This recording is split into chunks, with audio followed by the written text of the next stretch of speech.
శివస్వరూపం అంటే మనం ఏమనుకుంటామంటే ఇదో ఇలా ఉన్నాడు అనుకుంటాం. కాదు, అసలు శివుడంటే ఎవరో పోతన గారు చెప్పారు.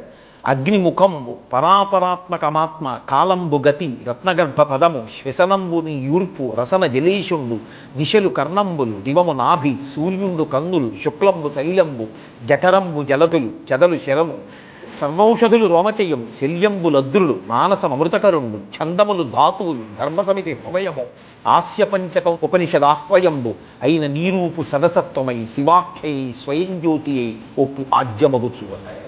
ఆయన అడుగు తీసి అడుగు వేస్తే కాలం, అగ్నిహోత్రమే ఆయన ముఖం. సర్వత్ర నిండిపోయినటువంటి ఆత్మ చైతన్యమే ఆయన ఆత్మ. సమస్తము నీలో ఉన్నాయి. కాబట్టి ఈశ్వర మీరు పుచ్చుకోవాలి హాలాహలం. ఎవరు పుచ్చుకుంటారు, ఎవరు రక్షిస్తారు? ఆయన ఏమన్నాడో తెలుసా అండి? బతిమాలాడు అమ్మవారి దగ్గరికి.